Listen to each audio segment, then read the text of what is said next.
¿Cómo están ustedes? Muy buen día, un gusto de saludarlos. Fray Andresito no fue diácono, ni sacerdote. No profesó los votos de obediencia y castidad como religioso, excepto al momento de la muerte, en que ante el superior queda ingresado a la orden franciscana. Cada 14 de enero se celebra en la iglesia Recoleta franciscana a Fray Andresito. Cerca de 30 personas, entre laicos y religiosos, son hoy los candidatos a santos en el país. Deben pasar por exigentes etapas e investigaciones eclesiales. Vamos a conversar del tema hoy día con Fray Juan Robeño, vicepostulador de la causa de Andrés García Acosta, del venerable Fray Andresito. ¿Cómo está? ¿Cómo está usted? Muchas gracias por recibirnos. Buen día. Sea Miriam, un gusto también después de tanto tiempo encontrarnos y poder acoger su invitación. Oiga, Fray Juan, a ver, partamos por el comienzo. Hay mucha gente que es seguidora de Fray Andresito, hay algunos que no lo siguen, pero que han escuchado hablar de él, y hay personas que no lo conocen. Cuéntenos un poquito de la historia de él, por favor. Fray Andresito es un canario de la isla de Fuerteventura que nace en el 1800, fallece en 1853. Es una isla que pasa por muchos vaivenes económicos, sociológicos, de pobreza, de inmigración, en diversos tiempos y especialmente en el periodo de Fray Andresito, que muchos emigran hacia Venezuela, Cuba, Uruguay. Son los grandes centros de migrantes canarios y él ejerció de pastor, ejerció de agricultor, vivía con su madre, su padre, dos hermanos, y queda muy pequeño, huérfano. Su padre se vuelve a casar, tiene un nuevo hermano, y esa constitución de la familia hace que en el año 1830 empiecen a emigrar muchos por una gran sequía en la isla. Y entonces viajan a Montevideo un grupo y desde allí tenían conexiones con los miembros de la isla hasta que se decide Fray Andrés a dejar su patrimonio, ¿no? Y emigra a Montevideo. Él había sido padrino de matrimonio de su hermana, lo más común y corriente, digamos, de muy religioso. Esas islas fueron evangelizadas por los franciscanos en el 1400. Allí vivió en esa isla San Diego de Alcalá, un gran santo que murió en la peste en Roma, ¿no? En la gran peste bubónica, en esa peste, la peste negra que se llamó en Europa, ¿no? Y este santo extendió y las islas fueron evangelizadas y quedó muy sembrada la semilla franciscana, las pequeñas capillas, el convento ahí en, digamos, en el lugar, Fuerteventura, y entonces desde pequeño fue conociendo él a una cuadra de su casa está la ermita San Pedro de Alcántara con unos cuadros maravillosos, ¿no? De la época de la vida del santo y después, bueno, llega un proceso de secularización, de exclaustración de los religiosos que pasan a diocesanos, ¿no? Se le confiscan los bienes a los religiosos y quedan como curas párrocos en las islas. Por lo tanto, además, su padrino de bautismo era un presbítero. Creemos que era un franciscano, por eso que él sabía leer y escribir. Sin duda que estuvo muy cerca y era de los que había usufructuado de esa bondad de estos frailes que enseñaban a las primeras letras a los niños. Bueno, la cosa es que ahí eso impregnó muy profundo y cuando llega a Montevideo, llega él entonces en una situación de inmigrante muy fuerte, donde se les contrataba en Montevideo y empieza a trabajar como vendedor ambulante, empieza a trabajar como obrero de la construcción y, y se integra a la comunidad, busca él a los franciscanos y ahí estaba el convento San Bernardino de los franciscanos. Los franciscanos habían sido muy importantes en Uruguay porque participaron en la independencia, están en la Constitución, el que, digamos, sugirió esto de la República Oriental del Uruguay, un franciscano, la bandera, etcétera, tiene mucha implicancia allí, ¿no?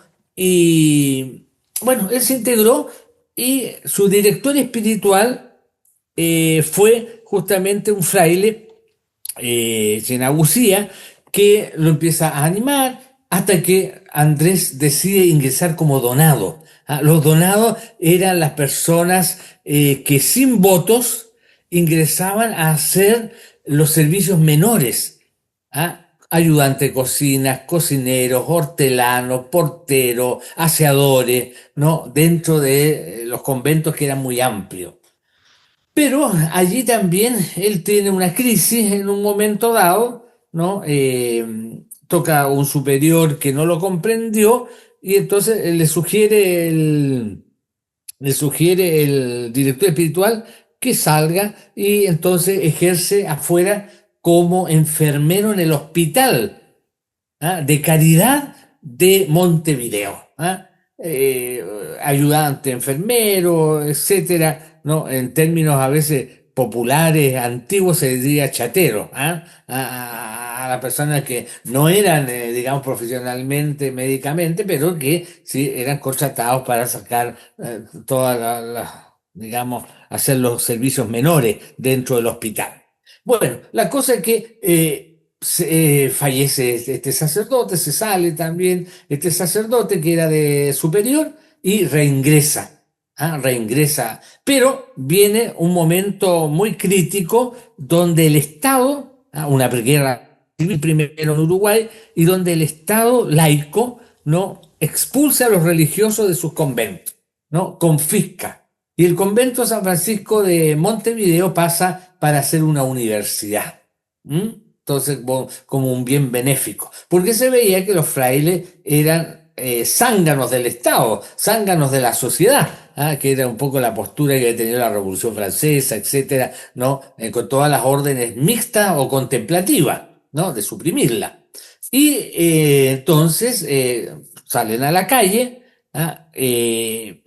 hay relatos muy hermosos sobre eso, y el padre Felipe le dice a Chenagucía: mira, en Santiago de Chile hay una famosa recolección, una casa donde hay frailes franciscanos que están dedicados a la espiritualidad, recoletos, apartados del mundo, para vivir estrictamente las constituciones, la regla de San Francisco. Bueno, se vienen en 1839, ¿no? Y llegan a Santiago de Chile. El padre de Chenagucía, que era famoso misionero, ya también, ¿no? Habría tenido contacto a través de cartas, etcétera, con la Recoleta, y le dice: pero vengo con este joven de civil, ¿no? Que podría servir, porque le cuenta la historia, y ahí el padre Infante, que era de una de las familias notables de Santiago, aristocrática de Santiago, ¿no? Tenía una fama notable hasta su muerte,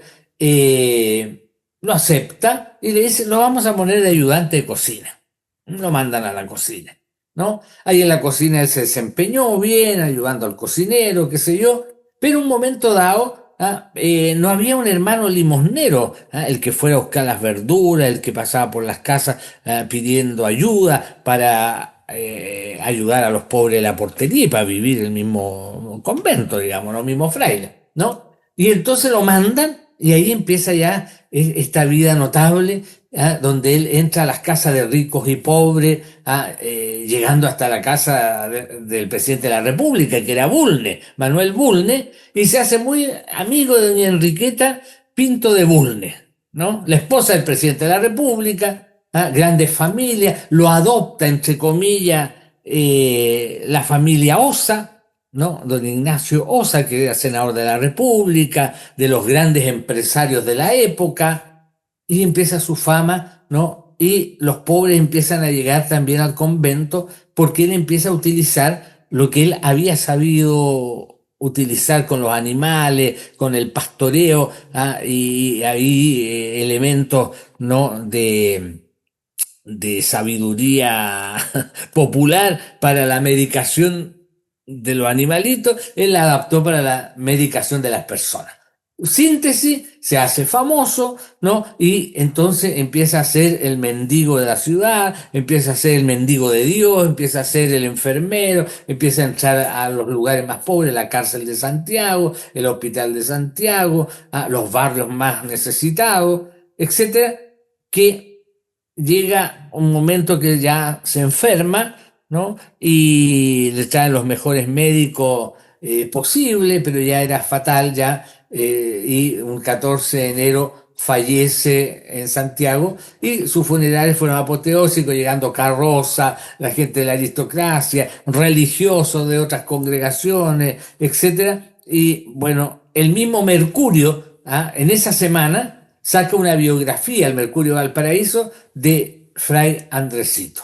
¿Ah? Y había sacado ya una foto antes de Fray Andresito, ¿ah? Con el arzobispo Valdivieso, imagínense la comparación. ¿Ah? Sacar, entonces, bueno, su fama continuó hasta que lo estipulado por los años que se pedía en esa época, que no eran menor de 30, 40, 50 años después de la muerte, probar las virtudes y a inicio del siglo XX se comienza la causa. Oiga, Fray Juan, a ver, usted nos ha narrado así sucintamente la historia de la vida. Tengo entendido que cuando él murió, por lo que él dice usted, además sus funerales fueron apoteósicos porque ya tenía, su fama era muy, se había extendido por todos lados, como dice usted, ricos y pobres, de todos fueron a su funeral. Hay un momento bastante posterior, tengo entendido, que usted me contó, si lo puede contar brevemente, el tema de cuando hicieron el cambio de la tumba de él. Muy bien, bueno, ya Porque, falleció. perdón, es que también es un momento notable, digamos, ese Sí, momento, ¿no? sí. Fray Andresito, pasaron 2 años, 55, murió en 1853 y esto ocurre el 55, donde ya Fray Andresito no dejaba tranquilo a los frailes porque el cementerio era privado, ¿no? Entonces había que pasar por los claustros para llegar al cementerio y eso no era posible por la estricta observancia que se vivía allí. Y entonces en alguna oportunidad sí, visitaran su tumba, etcétera. El cementerio estaba más o menos donde está La Vega hoy día, ¿no? ¿Ah? Y bueno, entonces deciden, ¿no? Trasladarlo con los permisos del obispado. En esa época era Monseñor Rafael Valentín Valdivieso, el arzobispo de Santiago, y entonces sacan su cuerpo, claro, 2 años después era un, una tierra, digamos, húmeda, ¿ah? Donde estaba enterrado, ahí todo el sector, porque estaba también cerca del huerto, y se encuentra con la sorpresa, según ellos, ¿ah? Yo estoy transcribiendo lo que los textos dicen de la época, ¿no? Se sorprenden porque el cuerpo estaba incorrupto, ¿no? Estaba nada más que con algunos musguitos, pero su cara estaba intacta, el pelo, digamos, el hábito que él usaba de laico donado, ¿no? Etcétera. Y entonces estaba incorrupto y eso les sorprendió, si bien también después encontraron al padre Infante también incorrupto, a los que fueron sacando de allí después.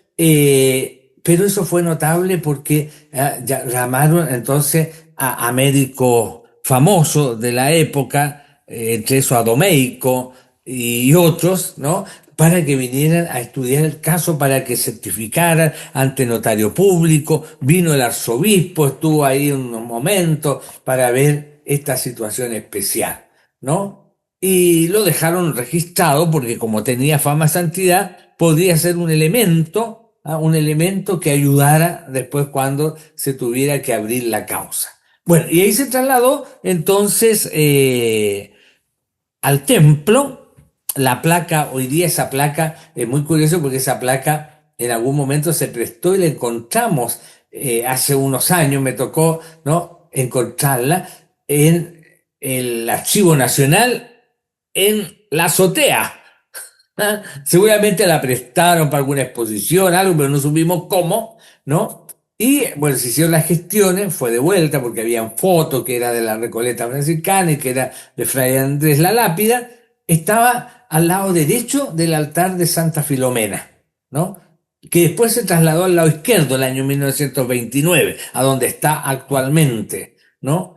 Y eso sirvió, bueno, también para que la gente pudiera ir a dejar sus flores. Todas estas tradiciones populares latinoamericanas o latinas, digamos, ¿no? De jardinero, de comprarle las flores, de prender algún cirio, las velitas, ¿no? Que también eso, bueno, para otros ambientes puede significar devoción, ¿cierto?, no permitida, pero en Latinoamérica se ha constatado que eso es parte de la popularidad, es parte de el cariño de la gente, es parte, no es demostrar querer adelantarse a la iglesia estas manifestaciones, sino que están en el ADN del pueblo, en agradecer o manifestar el cariño hacia las personas, porque también en los cementerios pasa lo mismo, aunque no estén postulándose para santo o en otros casos. Bueno, y aquí entonces eso fue lo que sucedió en una primera instancia. Ya el año 29 se hace el traslado, pero ahí ya se abre y ya está su esqueletito solamente, ya están todo lo óseo, digamos, del siervo de Dios o del venerable ahora. Sí, ahora, digamos entonces que él está ubicado ahora entrando en la Recoleta franciscana a mano izquierda, ¿no es cierto? Y Sí. que hay muchas placas de personas agradeciendo favores concedidos, pequeños milagros a lo mejor. Mucha gente va y pone velitas, reza. Y todos los 14 que hacen unas misas especiales, pero ya el 14 de enero, que es el día específico en el que se le venera, hay mucha gente que va a hacer mandas, incluso hemos sido testigos de personas que entran haciendo manifestaciones, de entrar de rodillas, etcétera. También ustedes tienen ahí un museo. Cuéntenos un poquito para la gente que no sabe, así brevemente, ¿qué es lo que podemos encontrar si vamos a a la Recoleta franciscana? Sí, lo primero es decir que, bueno, está ahí con las placas, se van sacando todas esas placas, porque lo que se ha tratado de hacerle comprender a la gente que eso son manifestaciones propias, pero que no las incentivamos nosotros, ¿no? Sino que más bien se van sacando, ahora se han ubicado en los claustros exteriores del patio central, se han hecho ahí en algunos muros. Se han colocado que vienen desde 1800, 1900, etcétera, se han llevado allá y se van sacando para dejarla ahí respetuosamente, como manifestación del cariño que existe y de la gratitud, que Jesucristo ha actuado a través de este venerable, en sanaciones corporales, en sanaciones espirituales, en sanaciones de conversiones, en sanaciones de cambios de vida. En sanaciones donde las personas han tomado el Evangelio y han conocido a Jesucristo, verdaderas transformaciones, es decir, de asumir los valores cristianos y oye, encontrarse con esta figura ha significado encontrarse con el sacramento de la reconciliación, con el sacramento de la Eucaristía, con la preparación al bautismo, etcétera. Bueno, muy amplio. ¿Qué pasó? Que había un museito muy pequeñito de una sala, que se hizo justamente por los años 1920, que era el antiguo convento, que se cambió, se reestructuró por los años 2000, ¿no? Y entonces se aprovechó de hacer un espacio especial para un pequeño museíto y que ayudó ahí el personal del Museo Histórico Nacional, ¿no? A restaurar el hábito y luego a estructurar el mismo pequeño museo, con una parte en cuanto a una pinacoteca, porque también hay artistas que desde el 1855, vamos a decir, para ser específico, Rojas, que es un gran pintor chileno, ¿no? Que se pinta porque él conoció a Fray Enrecito, entonces se pinta a los pies de Fray Enrecito, que hay una fruta, qué sé yo, y hace el retrato, diríamos el primer retrato de Fray Enrecito. Si bien tengamos presente que hay un daguerrotipo de Fray Enrecito. O sea, tenemos la foto de cómo era. Bueno, claro. Cómo era. Y Sí, que es muy virtuoso eso porque, digamos, siendo un canario, cuando uno ve el pueblo canario de los estratos populares, de los labradores, son toscos, son, digamos, son buen mozos, sino que más bien, ¿cierto?, tosco.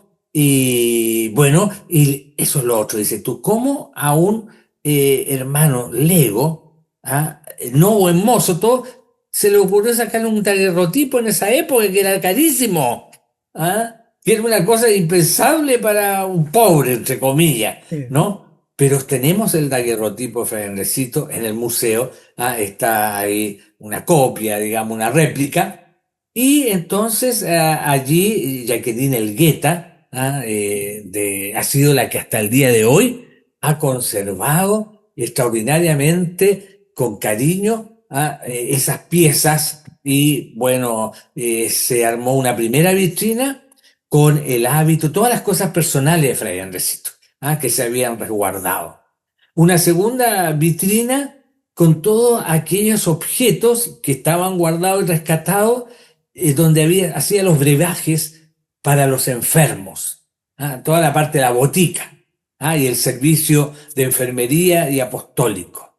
Una tercera, donde aparece su canasto y hay unos cuadros que van también acompañando, que también fueron pintados a lápiz, ¿no? En los años 40, más o menos, pienso yo, ¿no? Y que van mostrando, ejemplo, donde hay una vitrina donde están todas las cosas de cocina de la época. Entonces, cocinero y ahí lavando. La otra donde está reunida con la dimensión evangelizadora. Entonces está reunida con la señorita de Santa Filomena que él fundó, porque él fue muy devoto, que era la devoción del siglo XIX del cura de Ars. El cura de Ars era tremendamente devoto, Aymar y otros más de esta santa, Sí, de la ¿no? santita, De la la santita, ¿no? santita, Y sí. justamente un gran presbítero, Castro Barros, que vino argentino, que participó en la Constitución Argentina, etcétera, ¿no? Y que era un gran teólogo de la época, que se vino a vivir a la Recoleta y lo acogieron, él le encarga, le da esta imagen de la santita y dice, tú ahora vas a difundir y vas a propagar. Ese era un mandato divino para él, Claro. ¿no? Esta vida. ¿Qué pasó? Que con el Concilio Vaticano II, el concilio trató de buscar la vida histórica de todos los santos y los que no se logró, solo quedaron en leyenda. Verificar su vida, fueron, digamos, no marginados, sino que la devoción quedó privada y no fueron considerados en el calendario oficial de la Iglesia. Desde el Vaticano II. Y ahí entró San Jorge, entró Santa Filomena, por eso que nosotros hemos sido también muy reservados en eso, de escribir que él fue un gran devoto, gran propulsor, etcétera, pero digamos hoy día nosotros está el altar de Santa Filomena porque él lo mandó a hacer y se lo mandó a hacer nada menos que a Fermín Vivaceta, tal recibo todo, que le canceló, pero también hizo esta devoción, ejemplo, mandó a pedir a Francia todo un juego de candelabros, todo un juego de ornamento con Santa Filomena, Ya. con Santa Filomena, ¿no? Y también las señoritas de Santa Filomena, que eran señoritas de la sociedad en realidad, que él juntó, Y luego también hay otra vitrina que muestra la parte vocacional, ¿no? Se expone también ahí la casulla que mandó a pedir a Francia, ¿no? Que están tratando de cuidarse, esas cosas, pero también donde Fray Andresito fue propulsor de la pastoral vocacional con los niños. ¿Ah? Entonces, ahí a los niños él iba diciéndoles, y hay muchas religiosas, incluso hay un libro editado, ¿no? De una carmelita, ¿no? Que fue vocación de Fray Andresito. Entonces el museo lo que trata de, bueno, y después hay una vitrina donde está el daguerrotipo, y después se dice cómo el proceso fue avanzando con una biografía de Fray Andresito y algún texto ya donde se inicia el proceso diocesano de la causa de beatificación. Oiga, Fray, no quiero que se nos vaya el tiempo porque se nos está terminando, pero cuénteme brevemente en qué va la postulación, porque yo supe Ya. que ustedes están haciendo ahora incluso unos videos, ¿no? Unos videos sobre que van a ir sacando mes a mes, cada 14 de cada mes. Van a ir sacando estos videos que me imagino que son básicamente a partir de testimonios de personas a los que se les ha conseguido algún tipo de favor.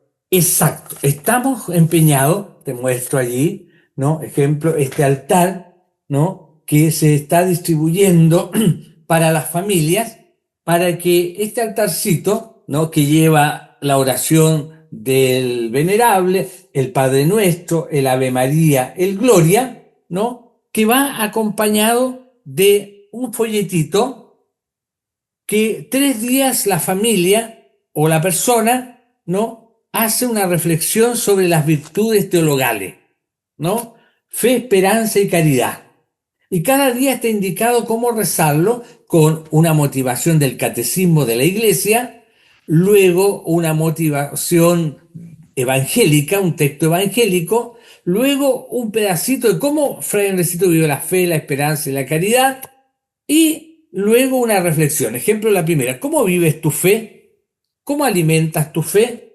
Luego una oración de Fray Andresito, encomendamos al enfermito o a la necesidad, y luego pasamos esperanza y caridad, ¿no? Estamos en esto. Además, estamos recibiendo los testimonios. Tenemos en este momento 2 comisiones médicas que están a disposición nuestra para, con todos los antecedentes, estudiarlo. En este momento, y estamos orando también por eso, tenemos 2 casos en estudio, ¿no? Pero tenemos que rezar para que llegue a buen fin. Uno, que sea que necesitamos para la beatificación. Y para eso también entonces se han hecho estas cosas más instantáneas, ¿no? Ahí están los frailes más modernos que están ayudándonos, o personas en la técnica, a este nivel de, ¿no? Facebook, Instagram, etcétera, ¿no?